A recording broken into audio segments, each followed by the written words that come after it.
Vamos a estudiar ahora el equilibrio termodinámico de sistemas materiales formados por dos componentes en una y dos fases. Recordemos que un sistema material de dos componentes era una mezcla de dos sustancias puras. En este marco general, nosotros nos vamos a circunscribir a sistemas de dos componentes a los que se les pueda aplicar las siguientes hipótesis. Una de las dos fases en la que puede estar el sistema será siempre la fase gaseosa. En esta fase, los dos componentes que forman la mezcla se comportan como gases ideales en todo el espectro de análisis que abarquemos. Desde cualquier estado gaseoso hasta el borde derecho de la campana, es decir, hasta el punto de condensación. Esto para la fase gaseosa. Para la otra fase, asumiremos que solo uno de los dos componentes existe en esta fase. Es decir, el otro tiene una solubilidad despreciable en el que aparece en la fase no gaseosa. Bien, nosotros vamos a aplicar estas hipótesis a un sistema en especial y a él nos referiremos en lo que sigue. El sistema es el de aire húmedo. Pero en la medida en que estas hipótesis fueran aplicables, podríamos trasladar los conceptos que vamos a desarrollar a cualquier otro sistema de dos componentes en una y dos fases. Recordemos la regla de Gibbs.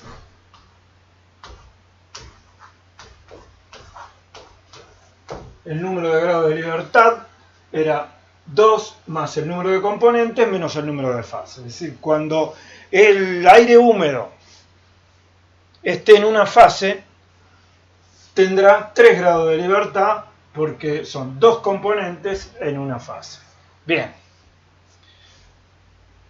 Surge aquí una pregunta. ¿Por qué el aire húmedo es un sistema de dos componentes? Si el aire húmedo lo vamos a tratar como una mezcla de gases, en realidad hay más de dos gases. Hay por lo menos 3, si consideramos el agua: nitrógeno, oxígeno y agua. Pero hay más, además hay argón y hay otros gases en proporciones menores, dióxido de carbono. Digo dióxido de carbono, lo menciono porque es un gas cuya presencia en el aire ha sido objeto de amplio análisis en los últimos años por el calentamiento global. Pero ¿por qué en el contexto de este análisis que estamos por hacer tomamos al aire húmedo como un sistema de dos componentes? Agua y todo lo demás como un solo gas. Bien, lo hacemos porque de los componentes que forman la mezcla aire húmedo, el único que está en condiciones de cambiar de fase en el rango de valores para variables intensivas que definen los estados de equilibrio del que nos vamos a ocupar, en ese rango, el único gas que puede cambiar de fase es el agua. Los otros están muy lejos de la zona de cambio de fase. Pensemos que el oxígeno y el nitrógeno tienen temperaturas críticas del orden de los cientos de grados bajo cero, menos de 100 grados bajo cero, 120 algo y 140 grados bajo cero para el oxígeno, para el nitrógeno. Con lo cual, salvo que estemos haciendo un análisis para un caso muy especial, oxígeno y nitrógeno y el resto de los gases solo estarán en fase gaseosa. Y el análisis de aire húmedo el análisis del aire húmedo que vamos a hacer aquí es un análisis orientado a detectar en qué situación el agua puede pasar de fase gaseosa a fase líquida. Esto es así porque tiene mucha importancia en muchas aplicaciones de la ingeniería, porque cuando el agua pasa a fase líquida, las características, las propiedades físicas y químicas de la mezcla aire húmedo cambian sustancialmente. Cambia por cuestiones relativas a la oxidación, al carácter corrosivo del aire húmedo, cambia porque el agua en fase líquida presente en una corriente de aire es muy erosiva y puede afectar partes móviles de dispositivos termomecánicos que giran. Es muy importante por el hecho de que el agua en fase líquida, como sabemos, es prácticamente incompresible, y si al aire húmedo lo estamos comprimiendo, es riesgoso que llevemos la compresión a valores tales que el volumen específico de la mezcla pueda corresponderse o estar cerca del volumen específico del agua líquida, en cuyo caso tendremos un serio problema de presiones dentro del recinto en el que estamos comprimiendo. Por estas razones, el aire húmedo se trata como, en este contexto digo, como una mezcla de los gases. Aprovechando el hecho de que en fase gaseosa, según las hipótesis que vamos a aplicar, podemos tratar a la mezcla de gases como una mezcla de gases ideales, le podremos aplicar la ley de las presiones parciales de Dalton y por lo tanto considerar la mezcla como un único gas homogéneo. Así lo haremos y lo llamaremos aire seco. Aire seco entonces es la mezcla de todos los demás gases excepto el agua. Bien, dicho esto, pasemos a analizar cuáles son las situaciones de equilibrio posible en esta mezcla de dos componentes, aire seco y agua. Un equilibrio posible es que la mezcla esté en una sola fase.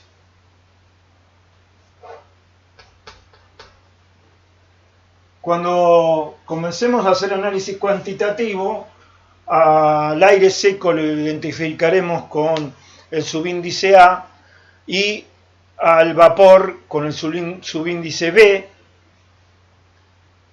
y a la mezcla con un subíndice numérico sin subíndice.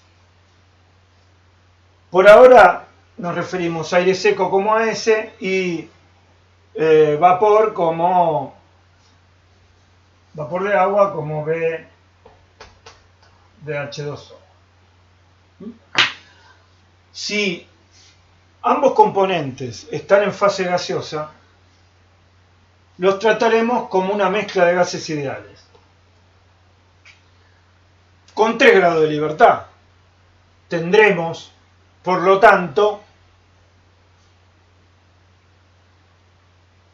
que definir una variable intensiva adicional para tener definido el estado de equilibrio. En el bloque siguiente vamos a tratar sobre las definiciones cuantitativas, vamos a definir variables intensivas adicionales con las cuales caracterizar una mezcla de aire húmedo en fase gaseosa.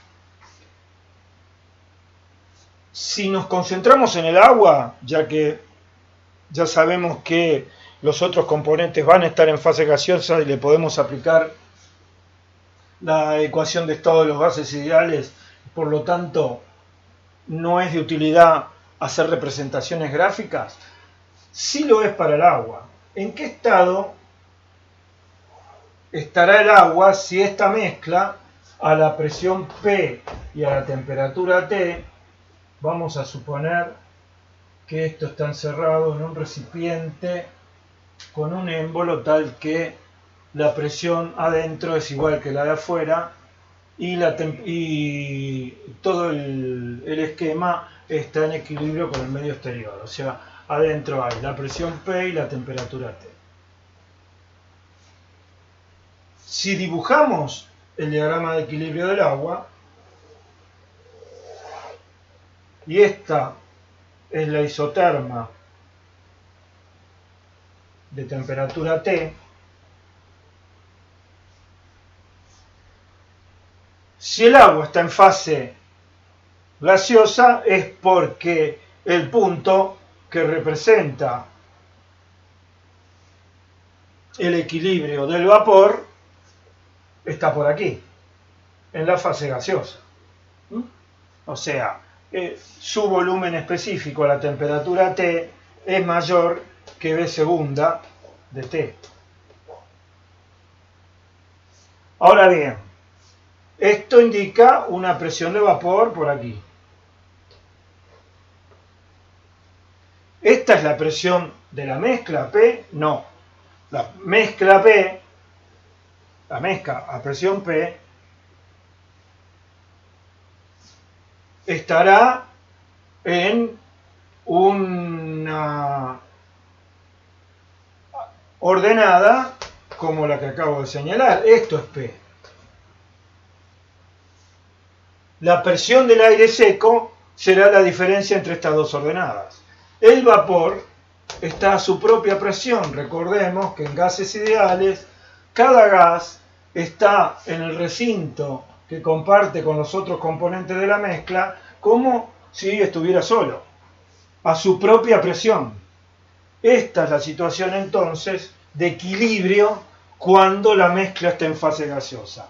Esta es la presión de vapor y la presión de aire será la diferencia entre la presión de vapor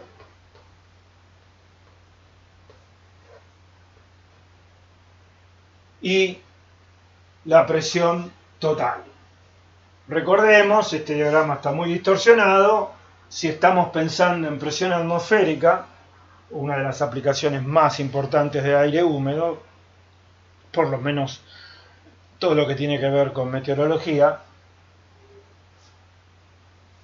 si estamos pensando en presión total atmosférica, esta relación de presión de vapor a presión de aire no es esta que muestra aparentemente este diagrama distorsionado. La presión de vapor es mucho menor que la presión de aire. Pensemos que a 20 grados, si esta temperatura fuera 20 grados, 293 Kelvin, la presión de vapor acá, esta presión de vapor, la máxima presión de vapor a la que puede estar el agua en fase gaseosa a 20 grados es 2 kilopascal, mientras que la presión atmosférica es 100.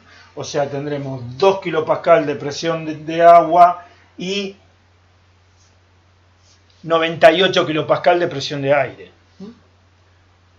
Pero no estamos restringidos en ese sentido. Podríamos estar estudiando un problema en el que la presión total fuera mucho mayor que una atmósfera y la relación entonces entre la presión de vapor de agua y presión total, o presión de vapor de agua y presión de aire, fuera otra más grande, no tan pequeña como esta que señalé. Pero bien, esta es una situación de equilibrio posible. La otra situación de equilibrio posible es esta. Fase líquida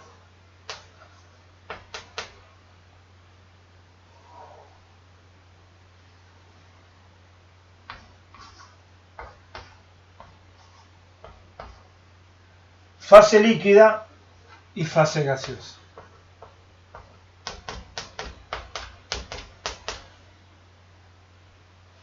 De acuerdo a las hipótesis que hicimos, en fase gaseosa tengo una mezcla de gases que se comporta como una mezcla de gases ideales. Pero está la fase líquida, que solo tiene agua. Aquí no hay aire. Si en vez de dibujar círculos y cruces hubiera dibujado puntitos, como creo haberlo hecho cuando vimos equilibrio en vapor húmedo, las dos representaciones serían muy similares. Pero tenemos que tener presente que la situación aquí para el agua es muy distinta que en el equilibrio de vapor húmedo. en el equilibrio de vapor húmedo de agua, en la fase gaseosa hay solo agua. O sea, el agua líquida está sometida a la presión de su vapor saturado seco.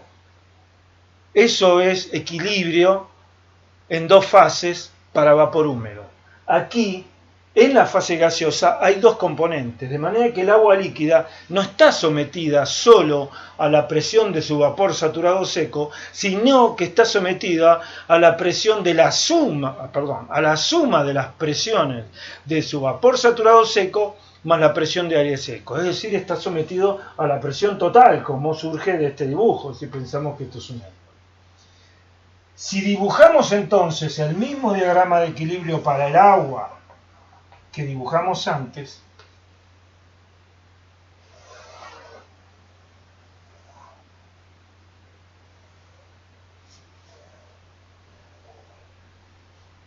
en esta situación, el agua esta es la temperatura, y esta, digamos, es la presión total, P. Esta. El agua líquida está a la temperatura T, pero la presión P, es decir, está aquí. El agua líquida no está sobre la campana, está fuera de la campana. Está sometida a la presión P encontrándose a la temperatura T. Mientras que el vapor de agua que está en la fase gaseosa está comportándose como un gas ideal a su propia presión de vapor, que será la presión de vapor saturado. Esta será la presión de vapor saturado a la temperatura T.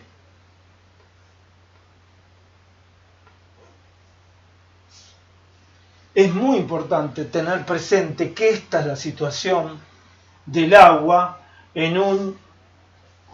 Qué fea salió esta campana.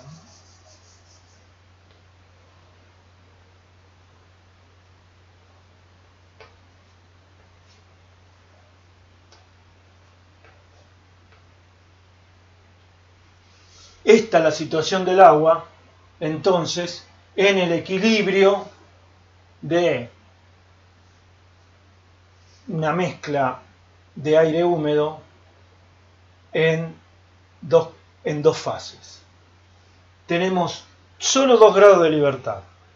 Definida la presión y la temperatura, queda definido el estado del sistema, porque sabemos que la presión de vapor de agua será la presión de vapor saturado.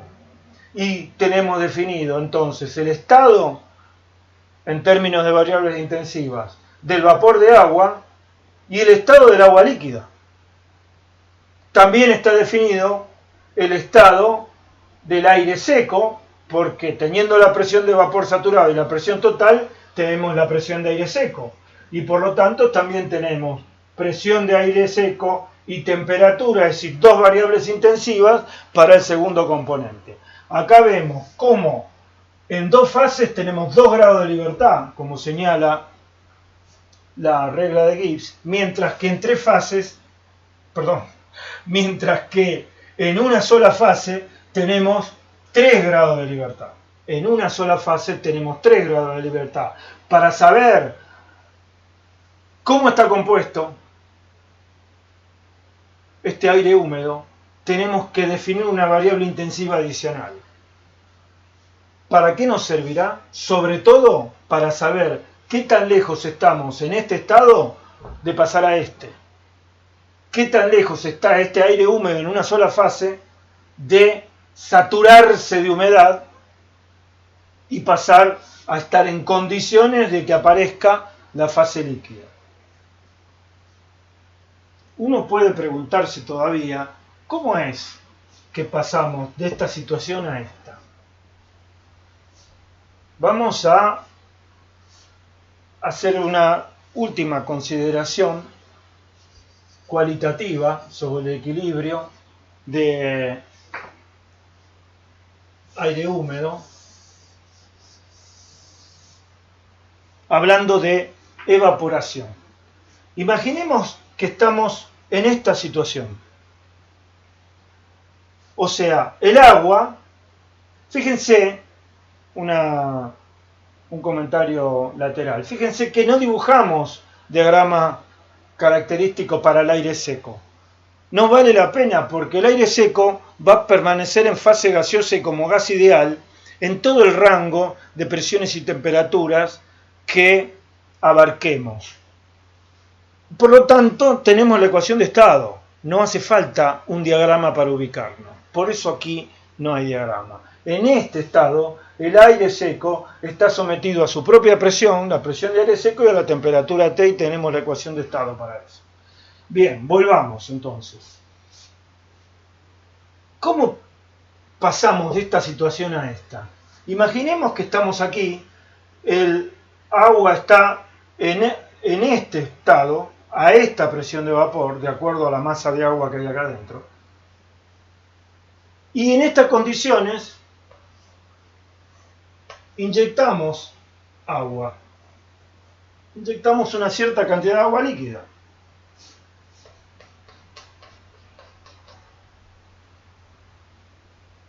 La inyectaremos a una presión P, si queremos, más un diferencial P, la inyectamos, no hace falta, la inyectamos. Cuando la habremos inyectado, que caerá dentro del recinto como agua líquida. Como agua líquida está en equilibrio a la presión P y a la temperatura T. Digamos, el vapor está en este punto y el agua la inyectaremos en este punto, ¿no? A la misma temperatura T y a la presión P, por eso lo tenemos como agua líquida fuera del recipiente. Dejamos que se restablezca el equilibrio y si no inyectamos demasiada agua, volveremos a ver, pasado un tiempo suficientemente largo, un intervalo de tiempo suficientemente largo, amplio, volveremos a ver aire húmedo en una sola fase. Pero lo que habrá ocurrido, como agregamos masa de agua, es que la presión de vapor de agua habrá aumentado y estaremos quizás en este punto. Al agregar masa, en el equilibrio final, la presión de vapor aumenta. Al haber más masa, aumenta la presión de vapor, el émbolo se correrá para hacerle lugar al agua, aumentará el volumen ligeramente,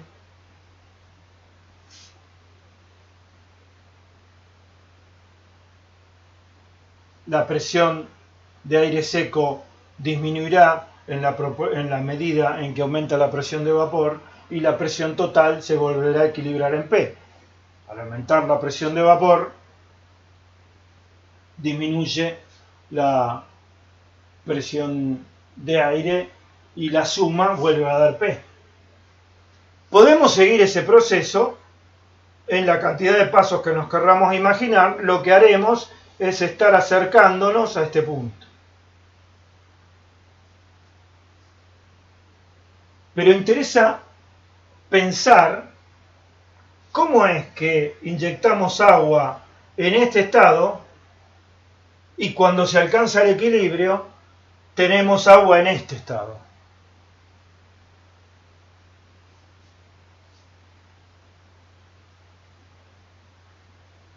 El fenómeno se denomina evaporación. Supongamos que después de inyectar el agua queda una cantidad de agua, que estoy exagerando, ¿no?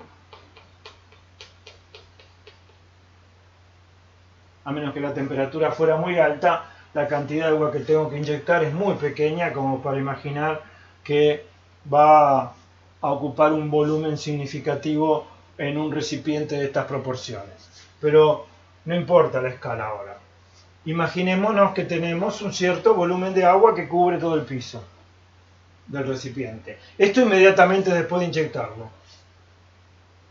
¿Cómo es que habiéndolo inyectado en este estado, el equilibrio se termina produciendo con el agua trasladada a este estado?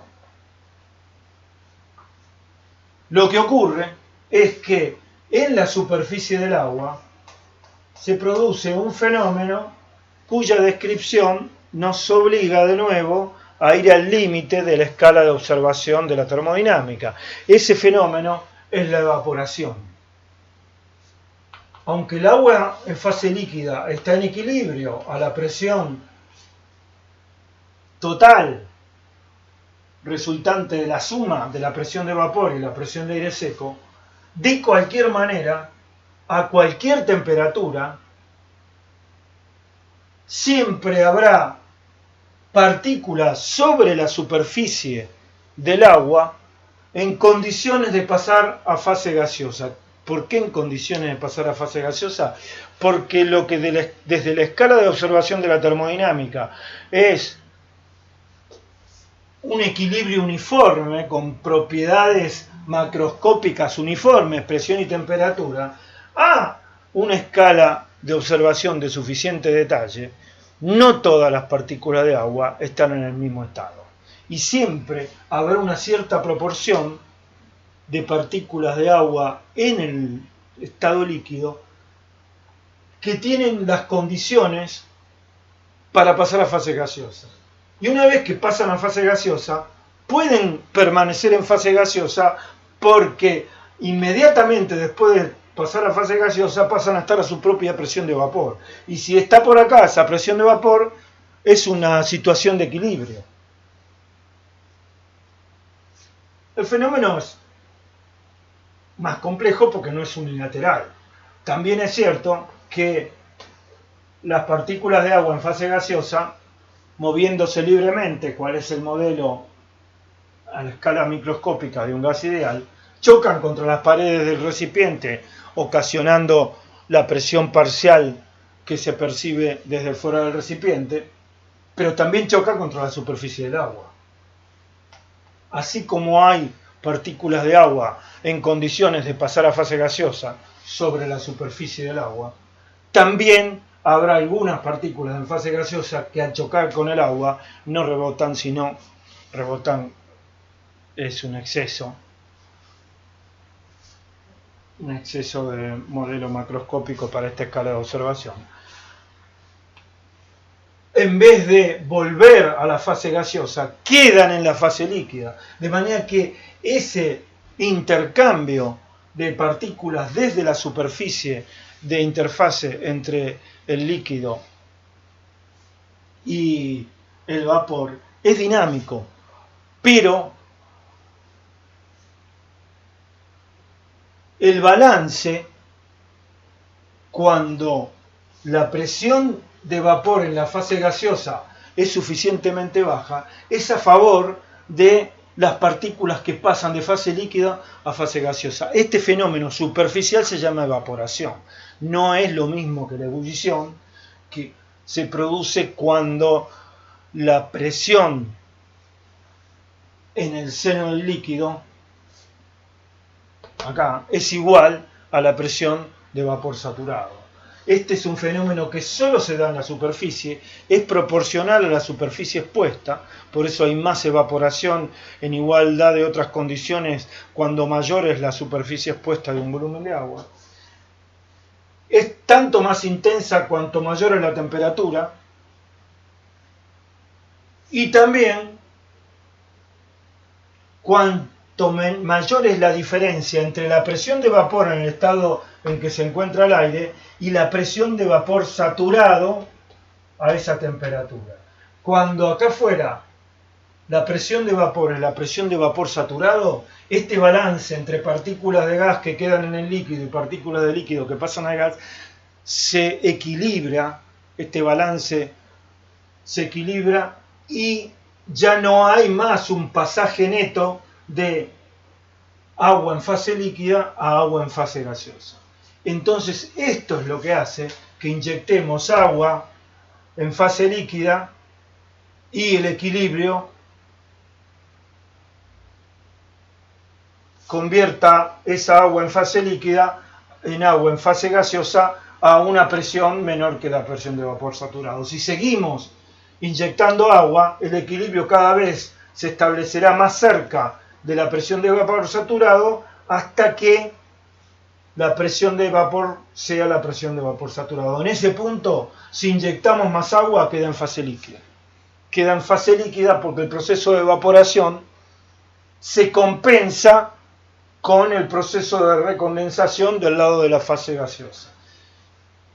Y entonces estaremos con el agua en este estado como había descrito antes. Bien, esta es la introducción cualitativa a el análisis cuantitativo que iniciamos en el bloque siguiente.